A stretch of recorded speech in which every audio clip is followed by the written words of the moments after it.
Nós vamos refletir na palavra de Deus. Vou deixar uma música, um fundo musical aqui tocando.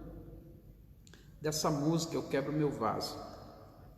E por que a gente vai deixar esse fundo? Porque eu entendo que para nós sermos aquilo que Deus quer que a gente seja, é necessário nós abrirmos o coração, quebrantarmos, para poder ser transformados. Não podemos viver simplesmente de mover, de ações e de atitudes. Nem toda atitude demonstra de fato uma transformação. A transformação de verdade é a transformação da convicção.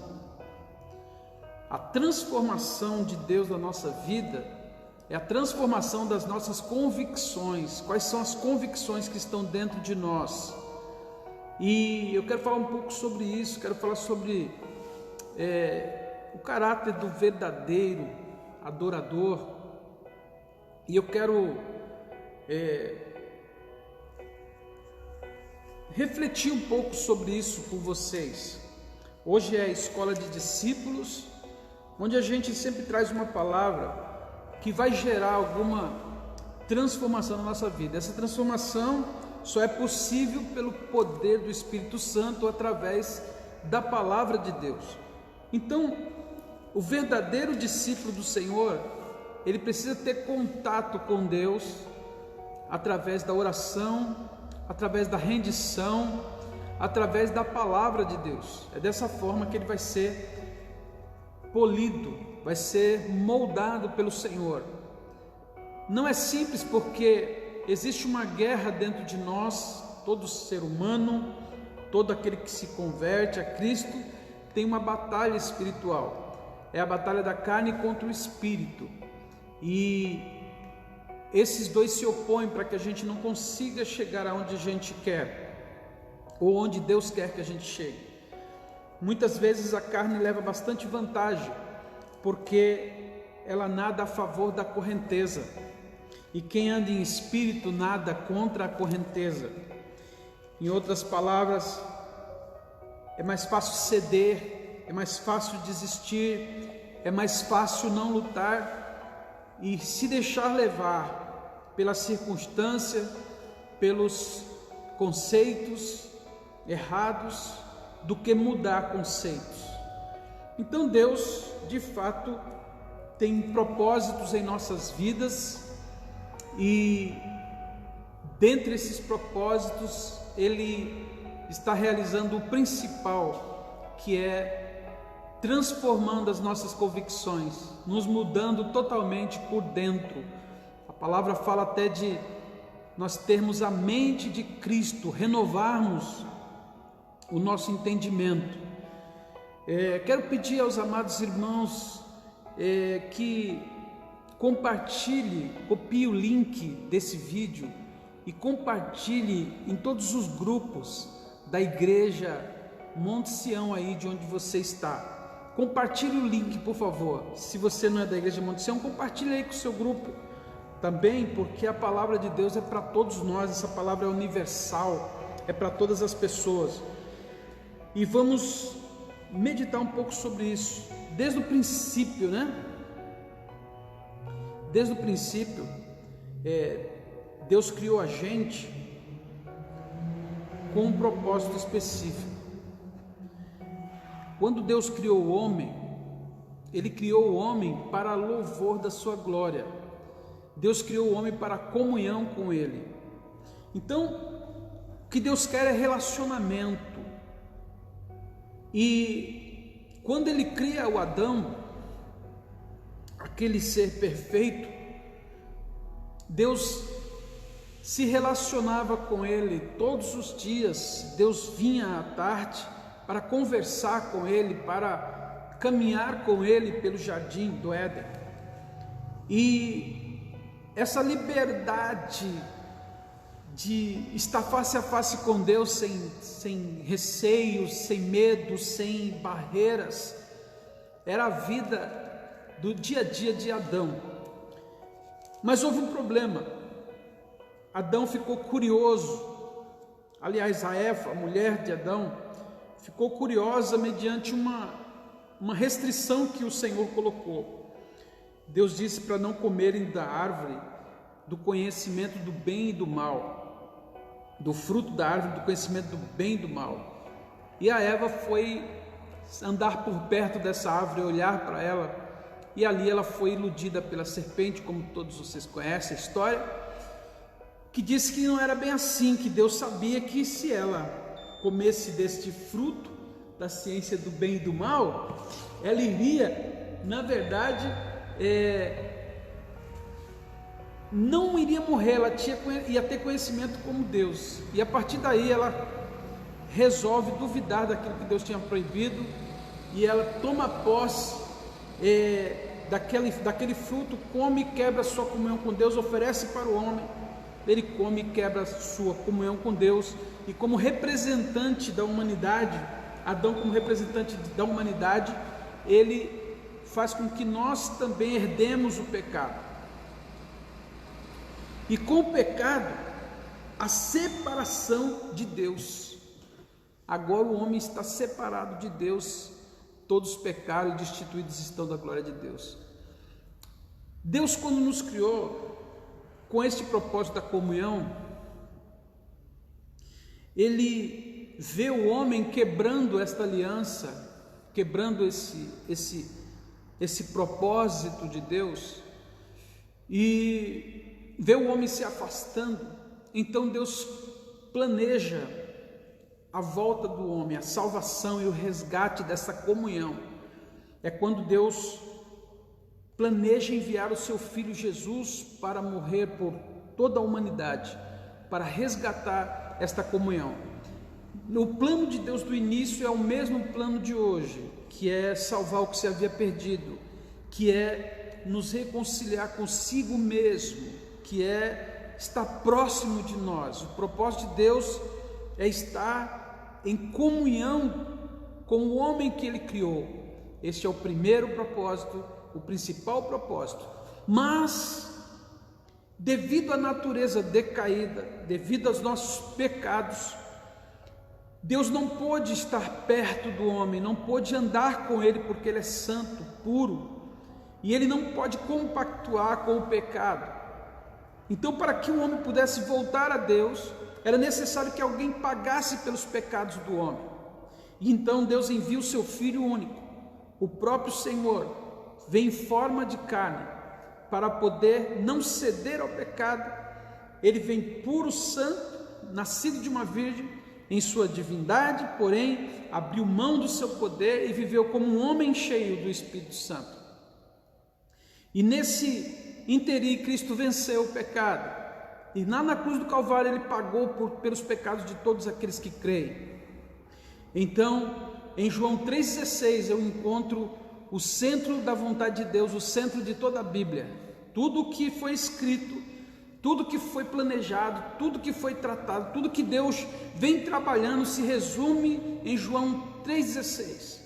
Porque Deus amou o homem, Deus amou o mundo de tal maneira que deu seu Filho unigênito, para que todo aquele que nele crê não pereça, mas tenha a vida eterna. Então começa o resgate. Então Deus vem e nos traz de volta para a comunhão com Ele, porque agora os nossos pecados são lançados em Cristo e nós recebemos o Espírito Santo. Dessa forma nós podemos nos relacionar com Deus, porque agora dentro de nós existe um Espírito Santo que se relaciona com o Espírito de Deus, que se relaciona com Deus. Agora nós podemos ter comunhão novamente com Deus, mas como em nós existem duas naturezas, a pecaminosa e a natureza divina, a natureza do Espírito, nós muitas vezes oscilamos, e é justamente nesses momentos que nós precisamos prestar muita atenção e ver quais são as nossas convicções, porque a nossa vida de comunhão com Deus está sendo testada o tempo todo. Deus nos criou para louvor da sua glória e quer nos moldar. Para nós andarmos em comunhão com Ele, precisamos perseverar na busca pela sua presença, na busca de uma vida santa, uma vida transformada através das convicções, através da palavra de Deus. Quando você é o que você tem dentro de você, você é o que você pensa, nós somos o que pensamos. Então, se nós temos conceitos errôneos dentro de nós, se nós cremos erradamente, vamos agir erradamente. Então, o que Deus pretende fazer conosco? Deus quer nos trazer para viver em a verdadeira adoração. Eu quero ler aqui um texto para vocês, Mateus 22, 37 a 40. Eu vou resumir a leitura da seguinte forma. Vocês conhecem essa passagem, é o grande mandamento. Alguém pergunta para Jesus qual é o maior dos mandamentos, e Jesus Cristo diz o seguinte: amarás o Senhor teu Deus de todo o teu entendimento, de toda a tua força, de toda a tua alma, acima de todas as coisas. E o segundo, semelhante a esse, ama o teu próximo como a ti mesmo. Essa declaração de Jesus de que quem cumpriu esses dois mandamentos cumpriu toda a lei, ou seja, cumpriu todo o decreto de Deus, tudo que Deus queria.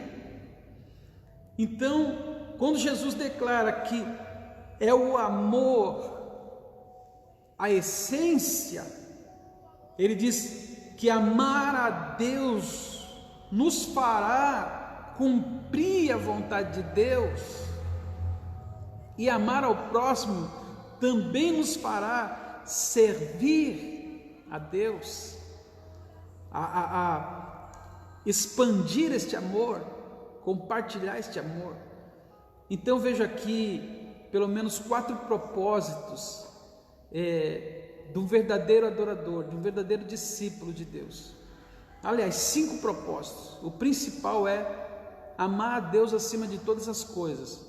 Esse propósito nada mais é do que adoração. Somente ao Senhor teu Deus adorarás e só a Ele servirás. Você e eu fomos chamados para ser adoradores. João capítulo 4 diz que Deus, o Pai, está procurando verdadeiros adoradores que o adorarão em espírito e em verdade. Deus está procurando essa classe de pessoas, e é justamente nos momentos de dificuldade, nos momentos de pressão e de luta, que se manifesta os verdadeiros. Existe uma peneira de Deus, uma balança de Deus, que faz com que Deus selecione, com que Deus faça surgir o que está dentro do ser humano. Deus nos prova, Deus prova a nossa fé, Deus prova o nosso amor, a nossa convicção. Então, para ser um verdadeiro adorador, eu falei 5 propósitos, mas o principal é o verdadeiro adorador. Para ser um verdadeiro adorador, depende de cumprirmos pelo menos 4 propósitos específicos que são de Deus, entre os quais eu já acabei de citar um. Primeiro, amar a Deus acima de todas as coisas é o principal, é a adoração. Mas amar o próximo como a si mesmo, isso é servir. Uma característica do verdadeiro adorador é que ele não quer só para si. O verdadeiro adorador, ele não é egoísta, ele não é egocêntrico, ele não faz para si, nem para si aparecer, mas ele faz primeiro porque ama a Deus acima de tudo. Então ele também serve e transmite este amor de Deus para o próximo. Isso é servir. Os dons que Deus lhe dá não são seus, são para servir, para edificar, para fortalecer outras pessoas. Os dons espirituais são dons que vão servir para outras pessoas. O dom de profetizar é para entregar mensagens para alguém. O dom de misericórdia é para ter misericórdia de alguém. O dom de servir é o dom de ajudar as pessoas. O dom de socorro é a pessoa disposta a socorrer as pessoas em qualquer momento, em qualquer hora. Os dons de presidir, de administrar, tudo isso, Romanos 6 fala sobre isso, Coríntios fala sobre os dons espirituais. Existem também dons naturais, existem dons ministeriais, uns são apóstolos, outros profetas, outros evangelistas, outros pastores e mestres, e todos esses foram dados para a igreja. Então o dom de apóstolo não é para o camarada dizer eu sou apóstolo e tal, não é para ele aparecer, é para ele servir a igreja. O dom de profeta não é para ele se engrandecer, é para servir a igreja. O dom de evangelista não é para ele aparecer, é para ele servir o reino, para servir a igreja. O dom de pastor não é para ele se engrandecer, é para ele servir a Deus, abençoando a igreja. A Bíblia fala o dom de mestre também, não é para ele aparecer, é para ele servir a igreja. E de que forma esses homens servem? Efésios 4, 12 em diante, fala o seguinte, que eles foram colocados na igreja, esses dons ministeriais, foi para preparar os santos para a obra do ministério. O pastor, o apóstolo, o profeta, o evangelista, o mestre, eles são facilitadores para que o rebanho consiga crescer, para que o discípulo se torne um verdadeiro adorador. Então, em primeiro lugar, esses dons ministeriais, essas pessoas que estão nesses dons, nós somos pessoas que já somos e já aprendemos e recebemos um dom de Deus que nos habilita, nos capacita a preparar o rebanho, a servir o rebanho de Deus, preparar os santos para toda a obra do ministério. É para o servir também, é para o trabalhar também. O evangelho não é apenas ter caráter, mas é para ter também serviço.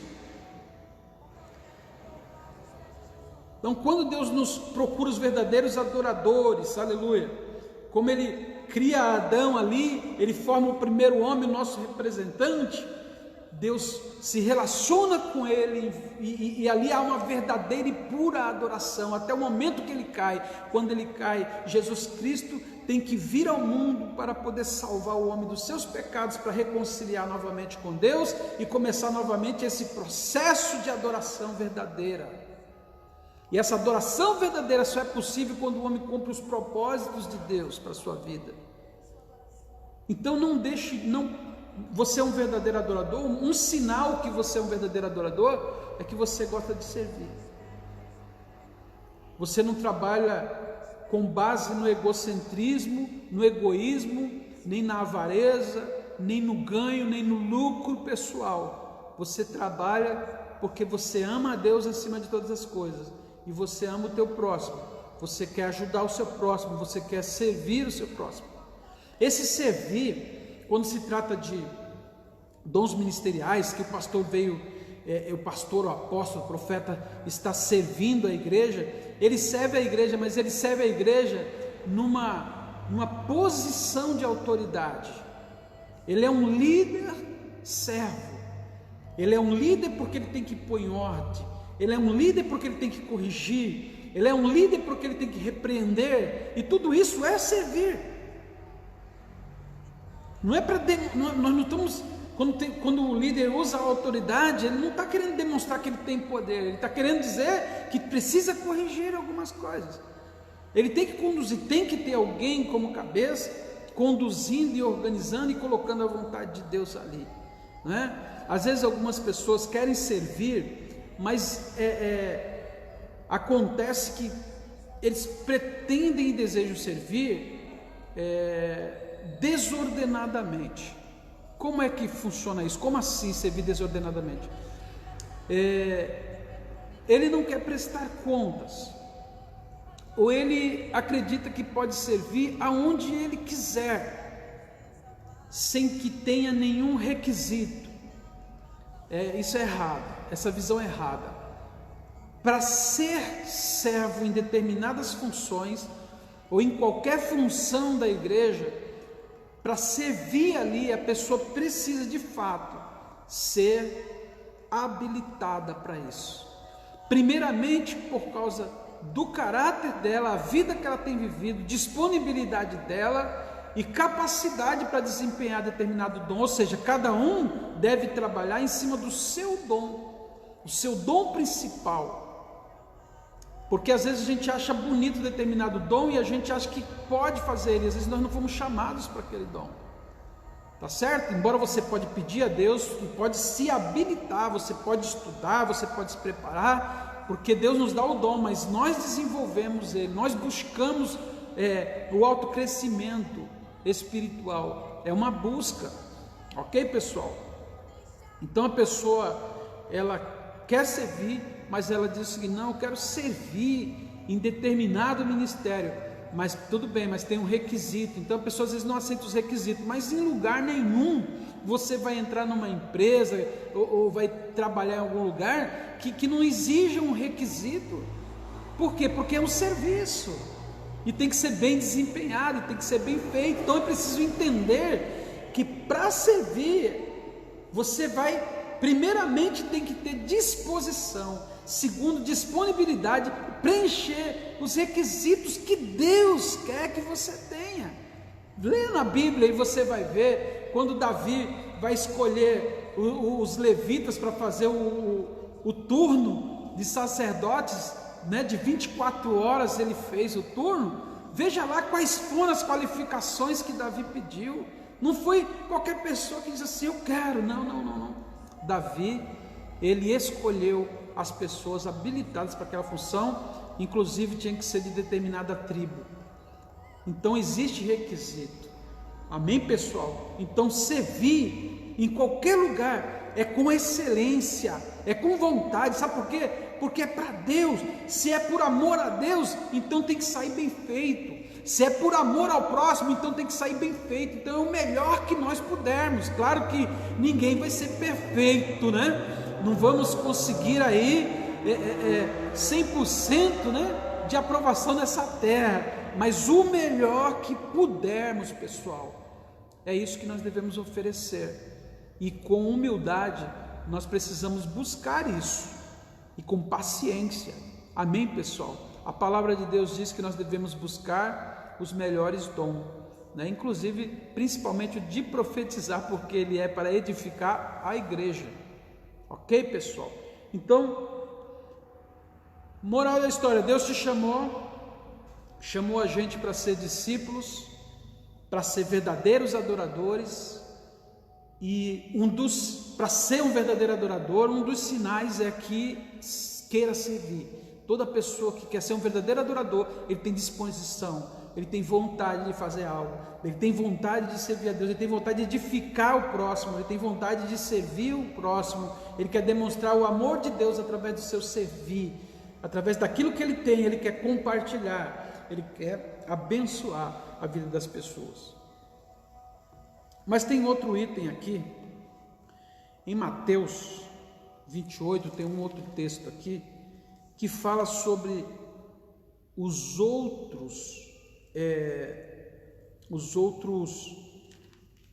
as outras características de um verdadeiro adorador. Não dá para ser um verdadeiro adorador se você não quer servir, se você serve de qualquer forma.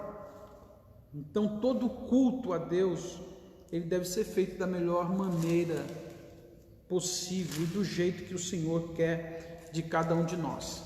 Em Mateus 28,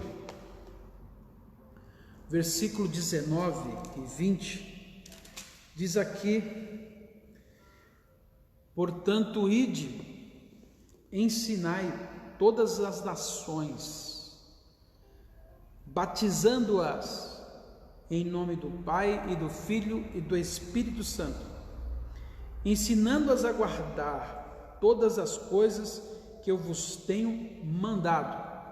E eis que eu estou convosco todos os dias, até a consumação dos séculos. Qual é uma outra característica, pessoal, da pessoa que é um verdadeiro adorador? Aqui diz, ele fala do amor de Deus. Ide, ensinai todas as nações. Deus abençoe irmã Cecília, Deus abençoe evangelista Emerson, evangelista Batista, Ariane Guedes, sobrinha, Deus abençoe, glória a Deus. Thalita Araújo, Deus abençoe Thalita, tudo bom? Pessoal, Nilson da Guia, diretamente ali de Suarão, Deus abençoe, meu querido, meu irmão Nilson. Pessoal, é importante a gente saber essas características, porque nós não podemos nos enganar e queremos, através de atitudes aleatórias, achar que estamos agradando ao Senhor. Não, existem características, existe um perfil de um verdadeiro adorador, de um discípulo do Senhor Jesus. Então, o primeiro, um dos sinais que você tem na sua vida, são alguns apenas, um dos sinais é que você quer servir, você só quer servir. Então, não importa se você recebe ou não em troca, a questão é se você está disposto a dar. Isso é totalmente voluntário, mas sempre é bem feito, ok? Primeira coisa. Um segundo sinal está aqui em Mateus 28, 19: ide, ensinai todas as nações. Isso se chama missão. Uma coisa que a igreja não pode deixar, você não pode perder a essência, é de falar de Jesus, do amor de Deus, de falar do plano de Deus para resgatar a humanidade. Um verdadeiro adorador, não é possível ser um verdadeiro adorador se eu não falar das grandezas de Deus, porque eu fui chamado para isso, eu fui salvo para isso. Então, eu sou um adorador se eu sirvo, se eu tenho vontade de ajudar o próximo, se eu com meus dons eu estou disposto a ajudar as pessoas, mas também eu não posso ser um verdadeiro adorador se eu não quero falar de Jesus, se eu não prego o Evangelho, se eu não manifesto o Evangelho na minha vida, se eu não anuncio a salvação de Deus, entende? Porque se não existe nada, pessoal, servir ao próximo aqui pode ser uma entrada para a gente evangelizar, ok? Mas servir ao próximo, atenção, servir ao próximo é para, de certa forma, é para a alegria do próximo, ok? Ele está precisando e quando você ajuda, ele fica feliz. Então, quando nós trabalhamos para o próximo, fazemos trabalhos sociais, ou fazemos qualquer coisa que vai em cima da necessidade do ser humano, isso vai alegrar muito o ser humano. É claro que vai alegrar a Deus também, mas esse trabalho, de certa forma, é diretamente para a necessidade de alguém. Porém, a igreja não pode se esquecer que a maior necessidade, o verdadeiro adorador não pode esquecer que a maior necessidade do ser humano não é somente dos bens ou da dificuldade que você vai ajudar ele a sair, mas a verdadeira necessidade, a mais importante de todas, é que a sua alma precisa ser salva. É a necessidade do perdão de Deus, a necessidade de andar na presença de Deus e ser salvo, ter os seus pecados perdoados e ter uma vida eterna com Deus. Então, a grande missão da igreja, do verdadeiro adorador, é trazer outras pessoas para adorar a Deus. Cada coração é um campo missionário, porque é alguém que ainda não o adora como deveria adorar. Deus está procurando os verdadeiros adoradores e é através de nós que Deus vai encontrar. E vai encontrar em nós, vai encontrar em você que anuncia o Evangelho de Jesus Cristo. Amém, pessoal? Então, primeira característica, servir, né? Não tem não estou colocando aqui numa ordem cronológica, tá? Mas eu estou explicando para vocês que todas elas se complementam. Amém, pessoal? Todas se complementam. Não vai ser um verdadeiro adorador se não tiver disposição para servir. Jesus veio para servir. Segundo lugar, não pode ser um verdadeiro adorador se não pregar o Evangelho. É um mandamento de Deus com respeito à eternidade das pessoas. Se eu não me preocupar com a eternidade da pessoa, nada vai adiantar eu me preocupar somente com o problema dela pessoal agora. A cesta básica vai ajudar por um momento, mas ela vai precisar sempre. Mas a vida eterna, queridos, é o que ela mais precisa. Então, servir as pessoas, também servir com os nossos dons e anunciar o Evangelho de Jesus Cristo é outra característica de um verdadeiro adorador. Não dá para ser um adorador se não deseja servir e se não deseja pregar o Evangelho. Terceiro lugar, aqui mesmo no texto fala, em seguida, depois da primeira parte, que diz o seguinte: portanto, ide e ensinai todas as nações. E ensinar é missão, é evangelismo. Agora em seguida diz: batizando-as em nome do Pai, do Filho e do Espírito Santo. Batizar é integrar, é fazer com que as pessoas passem a fazer parte do mesmo corpo, fazer parte da família de Deus. Elas deixam de ser estrangeiras e se tornam concidadãs dos santos, como diz lá em Efésios capítulo 1. Queridos, não dá para ser um verdadeiro adorador sem passar pelo batismo. Não dá para ser um verdadeiro adorador sem integrar, sem se integrar, sem ser parte do corpo. Não dá para ser um verdadeiro adorador se não entrar em comunhão. Não somente entrar em comunhão através do batismo, mas batalhar pela comunhão dentro da sua igreja, pelejar em favor da comunhão, não aceitar aquilo que é ruim, negativo, que denigre a imagem do ministério muitas vezes, porque a igreja não é o céu, é um lugar de pecadores sendo transformados pelo poder da palavra de Deus. Então nosso dever como pessoas que amam a Deus é ser pacientes como o Senhor foi e perdoar uns aos outros as suas falhas. Isso é preservar a comunhão, é perdoar, porque vão falhar com você e você vai falhar também. Então, pessoal, quer ser um verdadeiro adorador? Preserve a comunhão dentro da sua casa, da sua igreja, do seu convívio, aonde você estiver. Deus nos chamou para ser verdadeiros adoradores, amém? Ponto. Então nós somos pessoas que Deus está procurando. O que Ele está procurando? Verdadeiros adoradores. Agora, qual é o perfil do verdadeiro adorador?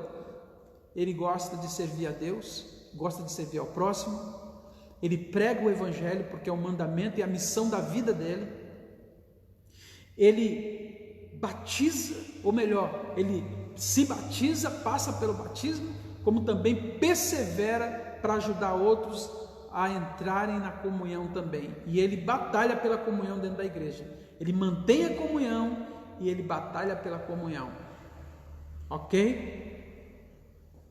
Mais um, versículo 20, Mateus 28, versículo 20, ensinando-as a guardar todas as coisas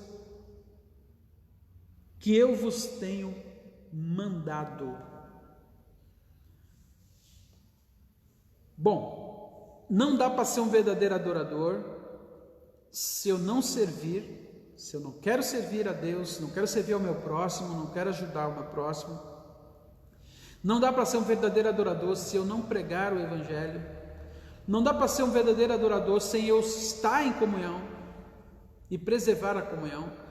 E não dá para ser um verdadeiro adorador se eu não quero aprender, se eu não quero ter maturidade, se eu não quero crescer espiritualmente.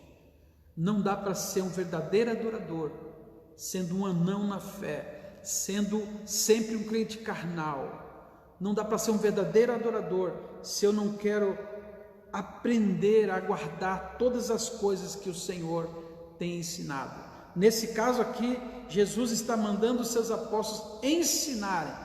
Ele também está mandando a nós, mas nós não podemos ensinar se nós primeiro não aprendermos. Tem que haver uma medida de desejo, de crescimento espiritual em mim, em você, em mim, para que a gente possa ajudar as outras pessoas a amadurecer espiritualmente. Então, verdadeiro adorador, no mínimo, ele tem o desejo de crescer na palavra, de crescer espiritualmente, de ter maturidade espiritual, não deixar as coisas dominarem ele, as circunstâncias, porque ele agora já tem convicções, ele já aprendeu a guardar todas as coisas que o Senhor mandou, ele tem convicções, aquilo que fazia mal não vai mais afetar a sua fé, não vai mais abalar, não tem pandemia, não tem nada que possa abalar a sua fé, não tem ninguém que possa roubar essa fé dele, porque ele é um verdadeiro adorador, ele está na presença de Deus, buscando e crescendo na presença do Senhor. Quem está me entendendo? Amém, queridos? Então, meus amados, Deus te chamou para adorá-lo, para agradá-lo, e para ser um verdadeiro adorador, existem algumas características, existem alguns propósitos que eu preciso cumprir da parte de Deus. Quais são esses propósitos? O propósito de servir, o propósito da missão, de pregar o Evangelho, o propósito da comunhão e o propósito da maturidade. Eu tenho que crescer, eu tenho que buscar, eu tenho que procurar, eu tenho que pedir, eu tenho que seguir Jesus de perto. Então, essas são algumas características. E como é que eu faço tudo isso? Claro, sem dúvida nenhuma, é através da oração, através da sua ligação com Deus, a sua intimidade com Deus, a sua aproximação de Deus, vai fazer com que você viva esses propósitos. Eles vão florescer em você. O Espírito de Deus vai te guiar em toda a verdade, vai colocar dentro de você o desejo, vai colocar dentro de você o apetite de fazer a vontade de Deus, vai colocar dentro de você a força que você não tem. Então é uma rendição ao Espírito Santo. É pedir para Deus com sinceridade: Senhor, me enche da sua presença. E se você está fraco, Senhor, me ajuda na minha fraqueza. Não aceito esse nível espiritual, né, de não estar com vontade de servir, não prego o Evangelho, não falo de Jesus, não estou em comunhão, estou quebrando a comunhão direto, não estou buscando o meu crescimento espiritual, não tenho devocional, não oro, não leio a Bíblia. Peça a ajuda de Deus com toda a sinceridade e o Senhor vai te ajudar. Quer ser um verdadeiro discípulo, um verdadeiro adorador do Senhor? Peça ao próprio Deus tudo isso, para que isso tudo se manifeste em você, mas entenda que isso é a vontade dele, é o propósito dele. O que é propósito, pessoal? Propósito é uma razão de viver. Deus, quando criou o homem, ele criou o homem com propósitos. Deus criou a gente para adorar, para servir, para pregar, para anunciar o Evangelho, né? Para comunhão, para crescer, para ser semelhante a Jesus. Esses são propósitos que você não pode ignorar. Você pode ter vários propósitos na vida, propósitos pessoais, propósito de concluir a faculdade, propósito de arrumar um grande emprego, propósito de casar, propósito de comprar sua casa, são propósitos naturais, mas acima desses propósitos, você precisa, antes de mais nada, procurar ter uma vida de comunhão, de serviço, de missão e de maturidade espiritual, porque aí Deus estará te abençoando. Você está cumprindo os propósitos de Deus, você vai ser abençoado com certeza nas demais áreas da sua vida. Hoje, esta é a palavra que eu quero compartilhar com você. Uma breve palavra, espero que tenha sido direcional e importante para você. Não fragilize, sabe? Observe bem quais estão sendo as suas convicções nesses últimos dias, nesses dias de luta, de dificuldade que nós estamos passando. Observe bem quais têm sido as suas convicções. Se elas estão abaladas, comece a falar com Deus e diga: Deus, eu fui criado para te adorar, eu não aceito menos do que isso, eu não quero menos do que isso, eu não quero ser mais e não quero ser menos do que aquilo que o Senhor planejou para a minha vida e para a minha família. Vamos buscar ao Senhor enquanto se pode achar, invocá-lo enquanto está perto. Amém, meus amados em Deus. Deus abençoe a todos vocês, que tenham uma boa noite, no nome de Jesus. Quero agradecer a Deus também pela Thalita, a Luciene lá do Guarujá, Thalita de São Vicente, saudades também, Thalita, Deus abençoe. A gente ministrou na casa das meninas ali, né, das filhas da Vanuse. A Thalita fazia parte desse grupo também, era um discipulado que a gente fazia, e foi um momento muito bom ali no Parque das Bandeiras, né? Que Deus abençoe. Muito obrigado, evangelista Emerson, Deus abençoe. Valci, Cecília, Deus abençoe. Abençoe Ariane Guedes Batista, homem de Deus. Deus abençoe a todos vocês que participaram. Nilson, um grande abraço em nome de Jesus. Grande abraço, Clara, Deus abençoe. Jonatas, um abraço. Até breve, irmã Odete, fica na paz do Senhor. Irmã Selma, Deus abençoe ricamente vocês e até mais, em nome de Jesus.